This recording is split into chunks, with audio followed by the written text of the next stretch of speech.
I love conversations like this, and I hope it doesn't come off as arrogant, doesn't come off as ignorant, it doesn't come off as misinformed. I just hope that it comes off that at the end of the day, it's like, I want everybody to get along. I want everybody to work together. I want everybody to understand each other. I don't want people calling each other ignorant or, you know, be prejudiced towards each other. I want us to know that we're all trying. I'm trying. Like, we're all in this together, and we're all dealing with the bullshit that is life. And I just hope it comes off that way, where like, hey, just understand how the systems work, and understand how we can improve. And it really just starts with your own self. At the end of the day, you are the change that needs to happen. And I just hope that this whole past like 20 minutes, you know, conveys that.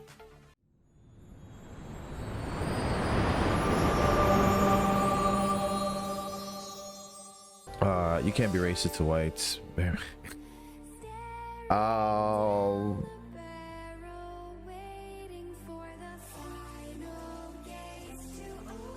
Well, you can't be racist to white people. Yeah, you can. The fuck? Nah, that's the okay, I get what you're saying, right? Because but think about that. Racism is a systemic oppressive system. True. You're absolutely right. And I get what you're saying, right? Because why? Because you feel that white people in general are the dominant race, are the race that control not only the government but the system, right? That Keanu is being mean, yeah, but not racist. Racism is believing your race is superior to another's just because of the color of skin. Okay, so think about that. Think about that. Like, I get it, right? You see white people as the dominant race, the ones that control the government, the ones that control the system, that create a systematic, oppressive system to bring down minorities and keep them at a lower class and a lower class of poverty.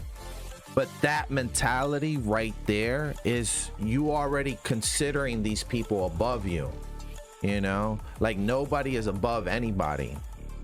I think that's the problem too with me, is that like authoritative figures end up not liking me. Why? Because I end up treating them equally. Usually people in power, usually people in authority, usually people in a position where they feel superior don't like to be treated equally. They want to be treated like they're, you know, with the utmost like obedience. And I'm not like that. It's like, yo, I see you face to face. I'm looking dead at your eye. If you were to fall down, I'm gonna pick you back up, you know. But anyways, that's the issue. Racism is telling someone they can't talk because of the color of their skin is racist. It also it's prejudice. It's not considered them. They are in the system and society. White people dominate, and that's fact. No, it isn't. Show me where. I like that you're talking about this. Damn. I think I'm gonna decline this because I think this is a really good conversation here. So I get what you're saying. I really do.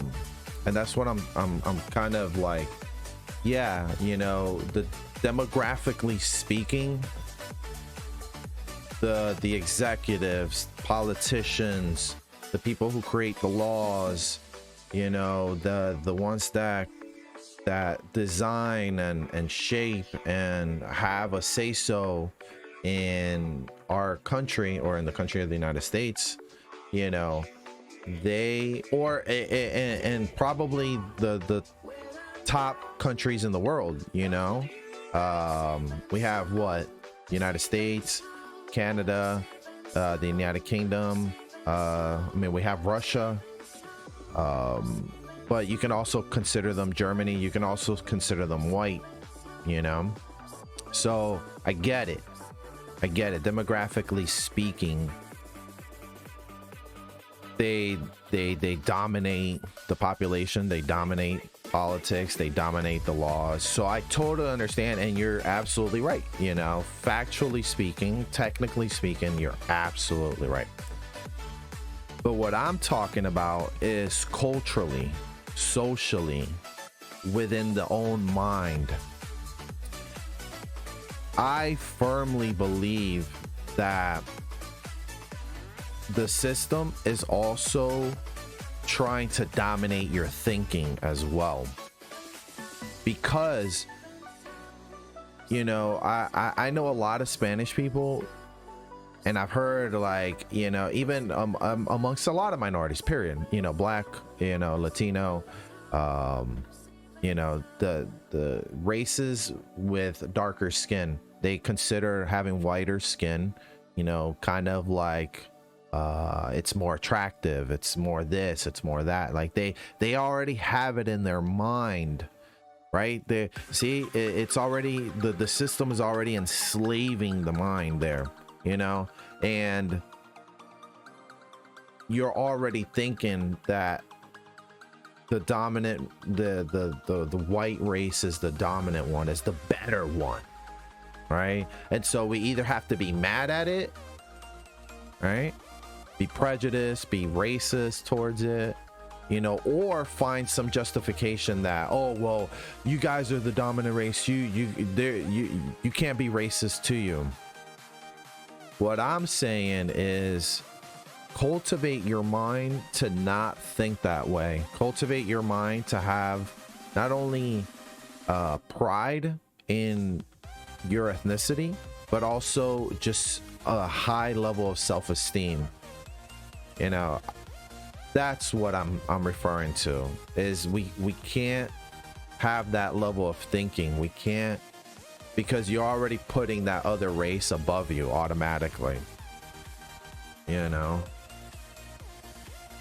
I hope that I explained, I hope I was able to explain it in a way where, like, I clearly, you know, put out my thought there.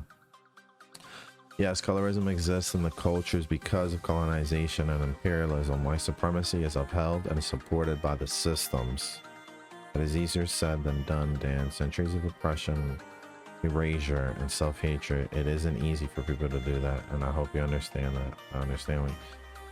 Okay, so you're basically saying, like, okay, yes, it's over centuries, you know, over time, because of the, you know, the reasons that you stated, it's really made certain races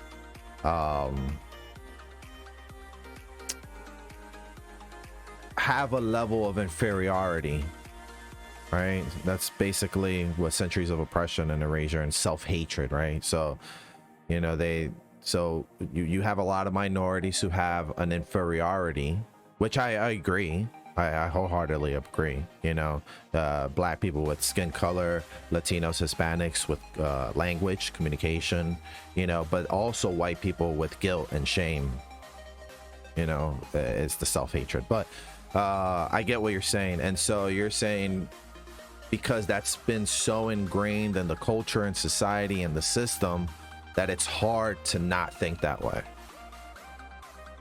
I believe is what you're saying. And yeah, that's a very fair point. It's incredibly difficult to have that mentality, to have a positive mentality and to remove that negative mentality, especially, like, you know, when I see from a lot of Latinos and Black families that they're taught at a very young age, it's like, oh, because of the color of your skin, oh, because of who you are, oh, because of this and that. And it's like you grow up believing this, and it's just a cycle, an endless cycle.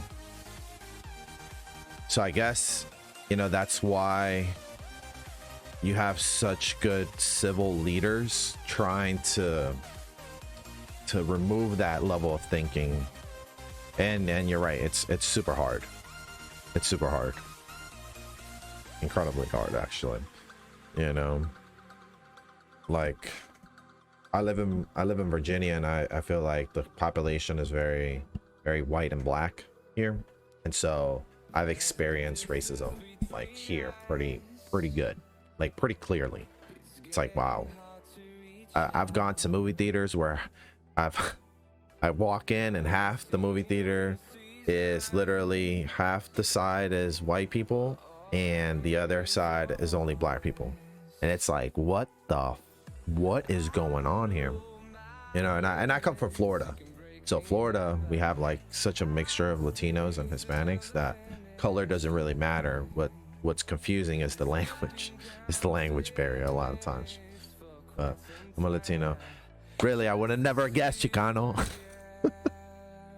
I'm just kidding. It goes to a predominantly white institution in DC. It's hard. Yeah. Oh man, I would have figured. Okay, because of where you're at in that white institution. Okay, yeah. I joined a company that was mostly white. I've joined a company that was mostly black.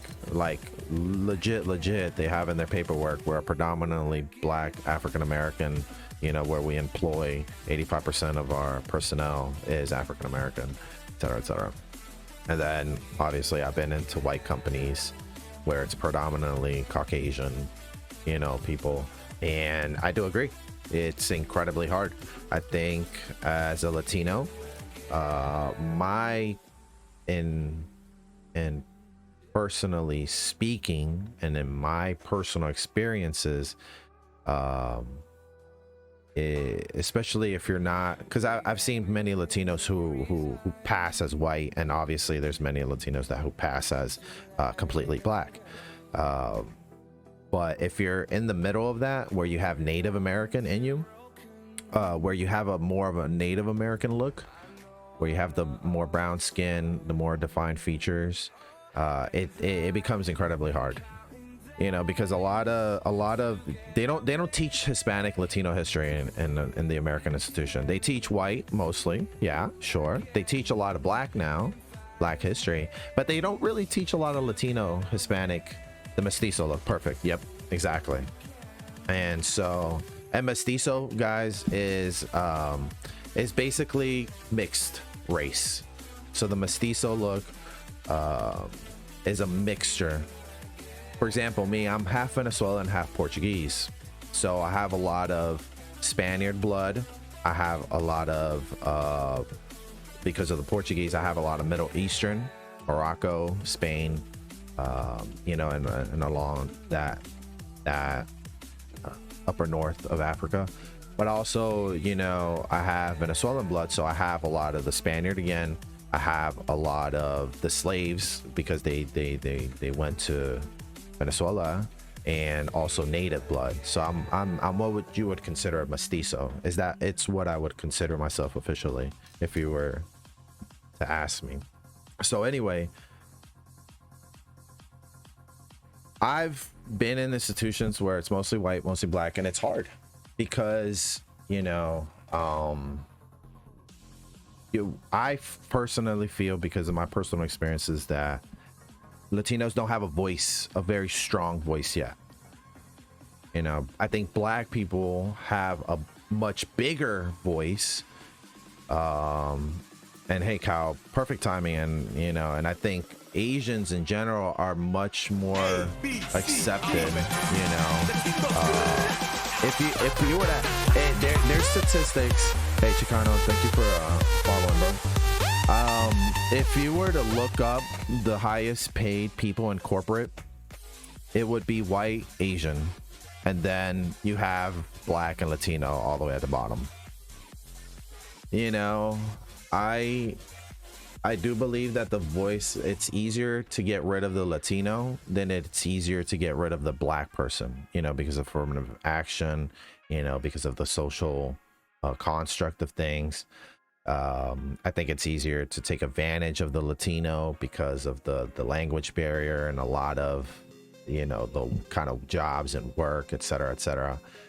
I think because of the understanding of, you know, say Asian, you know, because of their culture of being very disciplined, very educative, education heavy, constant focus on education.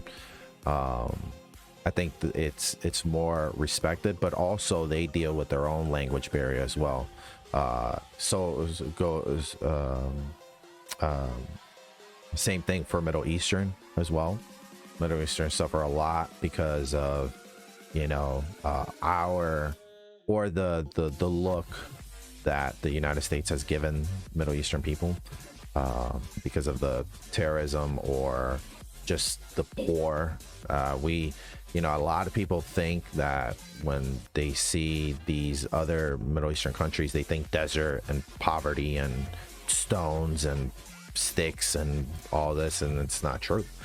You know, some of the biggest cities in the world, as I've been learning, their names, not that I've been understanding that aspect, but you know, they have some of the best cities in the world and stuff like that. And camels, yeah, there you go. It's not to say at the same time, like, there's a lot of white people out there that have guilt, that have shame, right? You know, you want to pick out a Latino, pick on his communicational skills, his language. You know, you want to pick out a black person, pick out his skin color, right? You want to pick out a white person, pick on his guilt and shame, make him feel bad for what he's done, right? Or for what his people has done, right? So like, we all have our inferiority complex. But there's a lot of white people that, they marched alongside, they fight for civil justice. You know, they really understand that hey, you know, we need to make this better. You know, and it sucks. You know, it really does suck. You know, even when you think about Black history, but also when you think about Latino history and Hispanic history. I mean, we're Latinos and Hispanics are mostly Native American. They have mostly that blood. And what did white folks do? They completely annihilated that race. They didn't enslave the race, they annihilated. And whatever was left, they put them in camps. And they still have them in camps. They obliterated their history. They made them seem like savages, rapists. It's disgusting what they've done to the Native American history. I mean, not kind of. I understand both sides. It's like we're stuck in a white dominated. You know, we're stuck here when we're all trying to make the best of it. We're all trying to take advantage of it, you know? Like, do I consider myself privileged, or do I understand my privilege for having whiter skin? Yeah. You know? Do I still feel like I don't belong? Sure. Yeah. And I think that's with everybody, though. I think that's with everybody. But there is an essay that somebody wrote. It's not very long. White Privilege: Unpacking the Invisible Knapsack. Through work to bring materials from women's studies into the rest of the curriculum, I have often noticed men's unwillingness to grant that they are overprivileged, even though they may grant that women are disadvantaged. So not only are we talking about being white, but we're talking about privilege outside of that, as being a lighter skinned man, a lighter skinned person, but also being a man also in this society. They may say what they will work to improve women's status in the society, the university, or the curriculum, but they can't or won't support the idea of lessening men's. Denials which amount to taboos surround the subject of advantages which men gain from women's disadvantages. These denials protect male privilege from being fully acknowledged, lessened, or ended.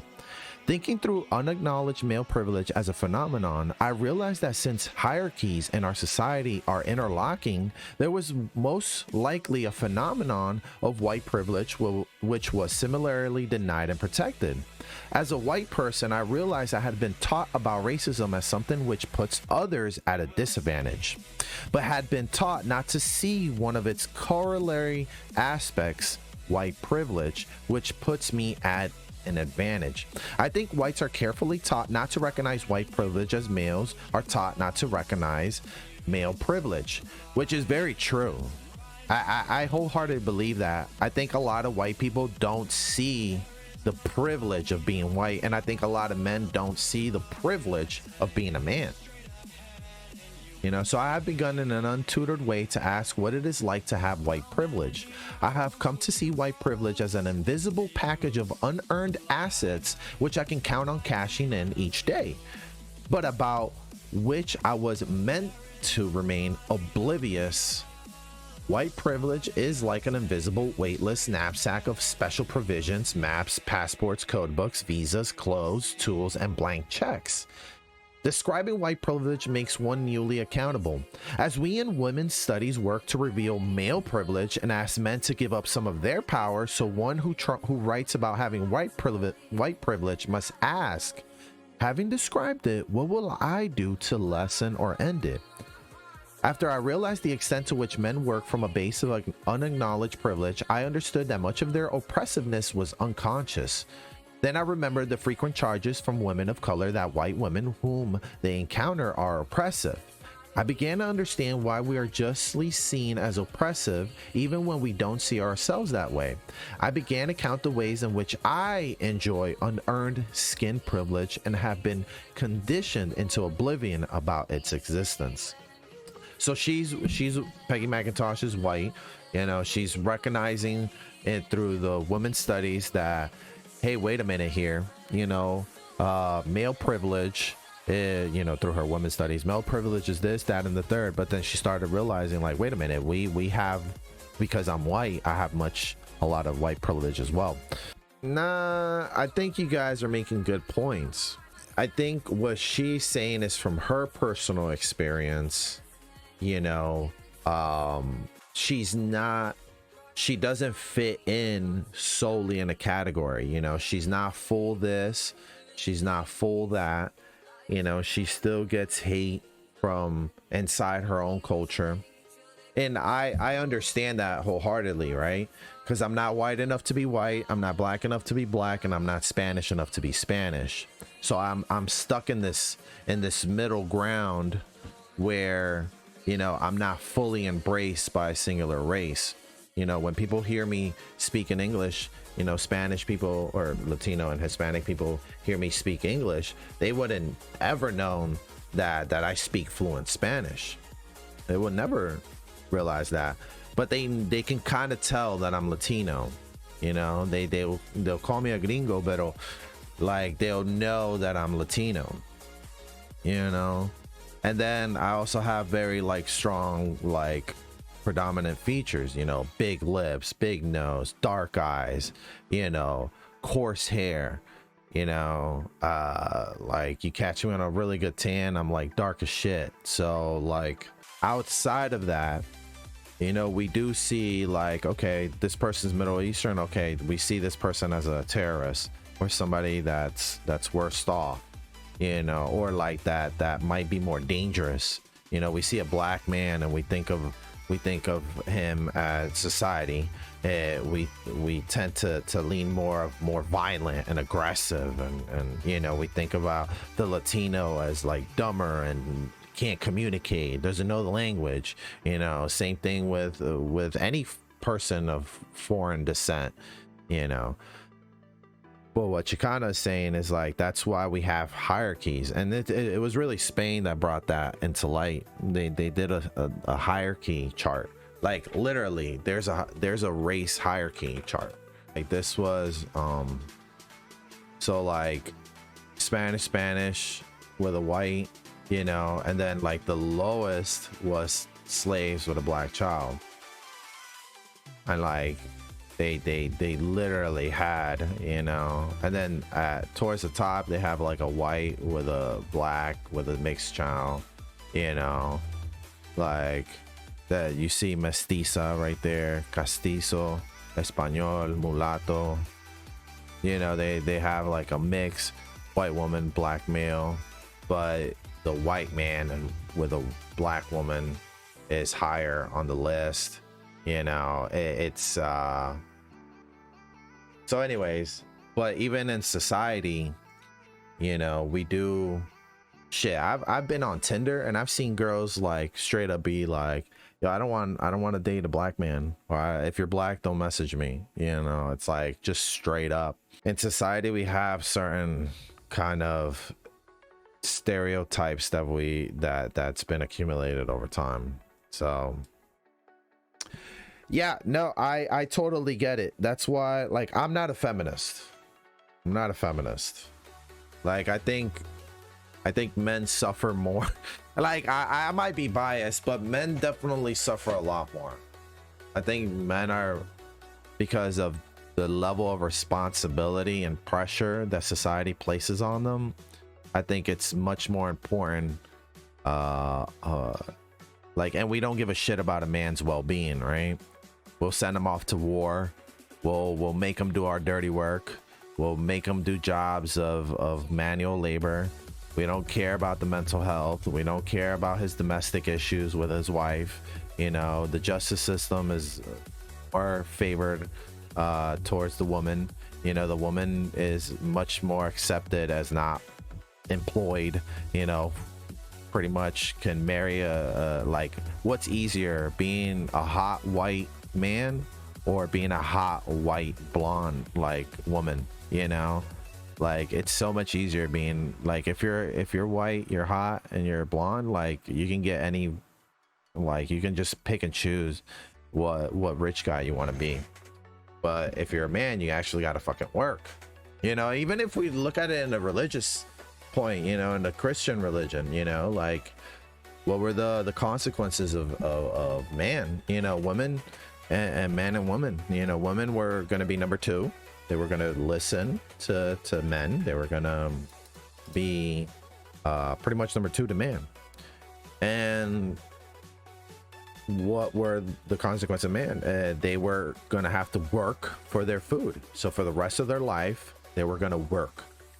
And that's so true. You give me an unhappy woman and you ask her, why didn't that relationship work? Well, and you can boil it down to the point where that man didn't work. He didn't work outside of the relationship. He didn't work inside the relationship. He just wasn't working. There's nothing better to a woman than a man that just works, right? Works his job, works, you know, at the house to make it better, works to improve the relationship, works. Like, there's nothing better for a woman to have a guy like that. She'll rave about him. She's gonna be so proud. The more she had, like, the more he does, the more she gets to talk about him and do everything, and the more she's gonna be willing to fucking hold on to that man. There's no way she's gonna let that man go. You know, you can always boil it down to that. You know, I do agree, but I also have to say that women deal with their own bullshit as well. Yeah, if like, there's been plenty of times where, like, women naturally, like, bow down, you know. I don't mean that in the literal sense, but they kind of like acquiesce to a man. There's been plenty of times women just, like, you know, accept what I'm telling them, or bow down to what I'm telling them, or like they remove themselves from the conversation, or they just feel like they're not good enough, or they have, you know. That's why it's so important as a man. It's like, you don't put yourself down. I know everything seems to go against you, but it's important that you work to be better, because these women depend on you. But that's just simple-minded, you know. I'm talking out loud. I don't want to come off as, like, ignorant myself, because there's a lot more in there, but not enough time to really talk about it. But I think the most important thing about this whole thing was Peggy McIntosh recognizing that she started learning about color privilege, and she started realizing how privileged she was. You know, and she wrote down a whole bunch of things as to like give examples. Like one of them was, I can, if I wish, arrange to be in the company of people of my race most of the time, which is true. Like it's, you know, as a minority, it's kind of hard to be around that. You know, if I should need to move, I can be pretty sure of renting or purchasing housing in an area which I can afford and in which I want to live.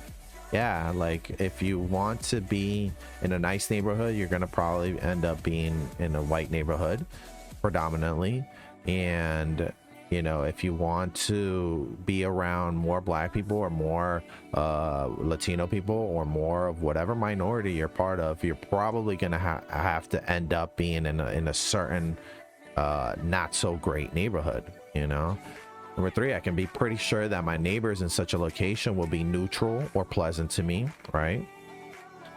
You know, black or Latino or any other family can't, like, they're going to be looked at differently if they go on to any, you know, I can go shopping alone most of the time, pretty well sure that I will not be followed or harassed. I can turn on the television or open to the front page of the paper and see people of my race widely represented. I think that's fucking huge, you know?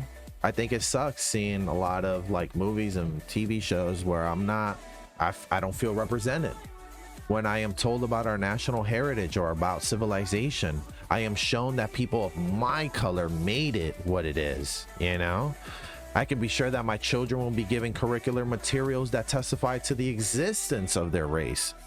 If I want to, I can be pretty sure of finding a publisher for this piece on white privilege.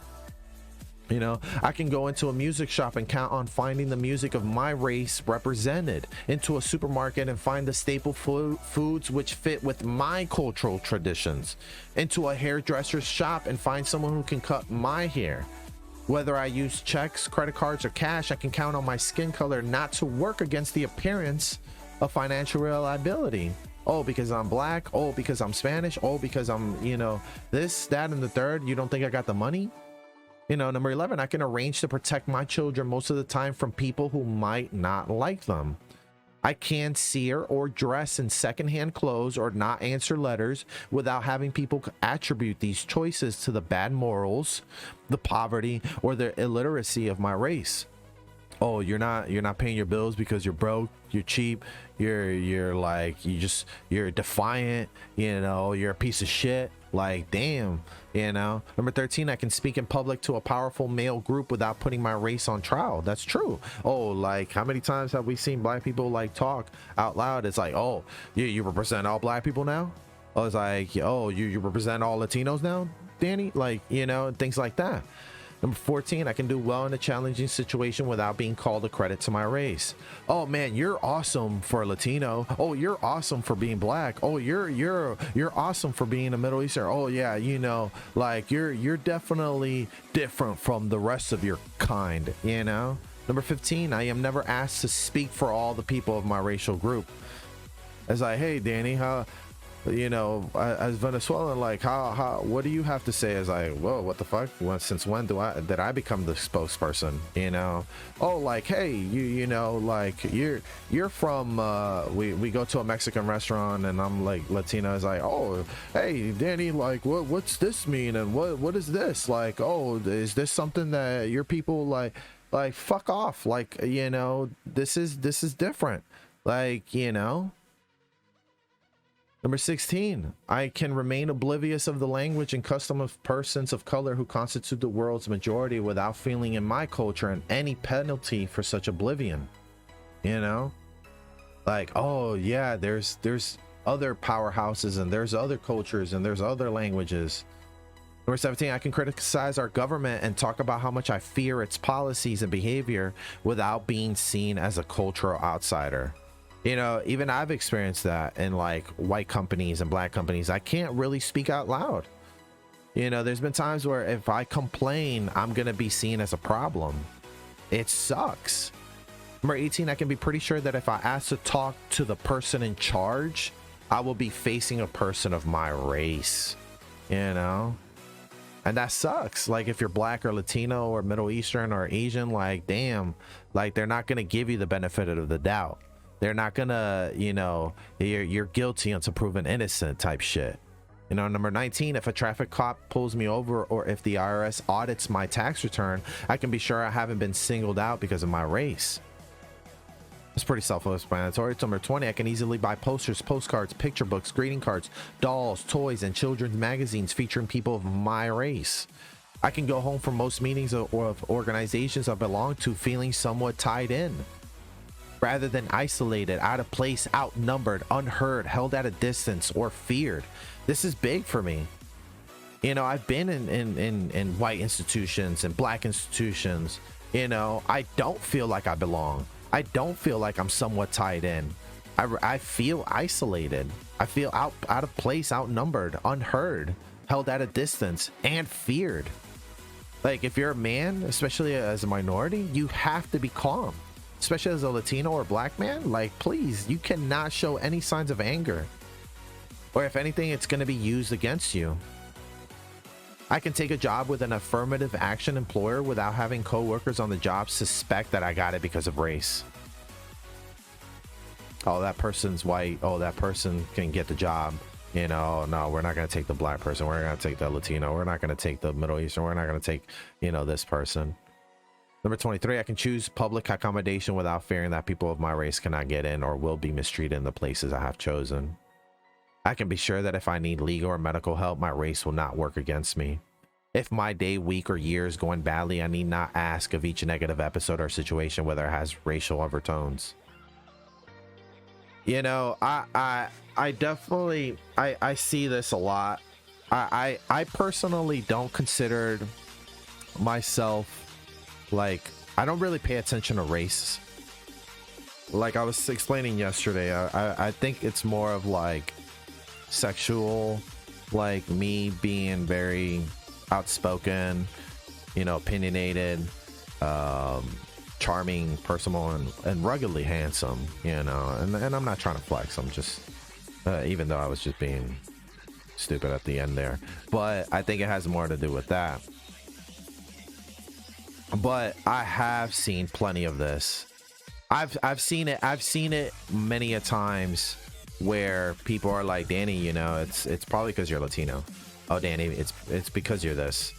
And it's like, nah, man, it's that he was jealous because he's fucking this bitch, and this bitch was like, you know, feeling me, and that's what it is. He's like super fucking jealous of me. Like he's just worried like that they're fucking. You don't know that? Oh no, I didn't know that. Yeah, they're fucking. That's why he's just jealous. Like he thinks I'm a fucker. He thinks I actually like her. And he just wants to just get rid of me. That's all it is. It's like how many situations I've been where like a husband, boyfriend, or just a side piece has gotten jealous of me. Like, bro, get off my dick. Ain't nobody like your bitch. Like, she's fucking ugly. She's stupid as fuck. You know, like, tell her to get the fuck away from me. Like, I've had times where, like, you know, the boyfriend, husband, or the side piece starts giving her shit. You know, how many times that, like, every man is jealous, right? Navi, you probably know this better than fucking anybody here. You know, like every man is jealous, like, or has some fear because we're all insecure, because we understand, you know, and it's that self-hatred, oppressiveness, that male, you know, that we feel like we're shit, you know. But like, how many times has your past boyfriends, and you know, I'm pretty sure you've dealt with some pretty fucking jealous bullshit. And so like what happens, the boyfriend, husband, or side piece starts to get jealous. He starts bitching out the girl. So now the girl starts treating me differently. Now the girl starts like making sure she doesn't make it seem that she likes me. She's doing absolutely everything to make sure that, because if society sees her as being the engager, or sees her as being the one that they can doom her, they condemn her. So this bitch all of a sudden starts acting different, starts doing this, that, and third. Oh, you got bitched out by your husband, didn't you? Oh, your husband saw me and all that, and now he's like giving you shit about it. But now you're giving me shit. Now you're gossiping behind my back. Now you're making it seem like I'm the one approaching you, and you're making it seem like I'm the one trying to stick my dick inside of you. Like, no, I'm just being friendly. I'm just being personable. Like, ain't nobody is interested in you. Like, trust me, if I'm the type of person I will tell you straight up whether or not I want you. Like, come on. And so that's the kind of treatment that I get, or at least that I feel. Number 26, I can choose blemish cover over bandages and flesh color and have them more or less match my skin. So yeah, white privilege, it definitely exists. Male privilege definitely exists. And here's like a breakdown of like what we think of. She did. This is a great read. It's just literally 2 pages long, but there's some more good stuff in there. I love conversations like this, and I hope it doesn't come off as arrogant, doesn't come off as ignorant, it doesn't come off as misinformed.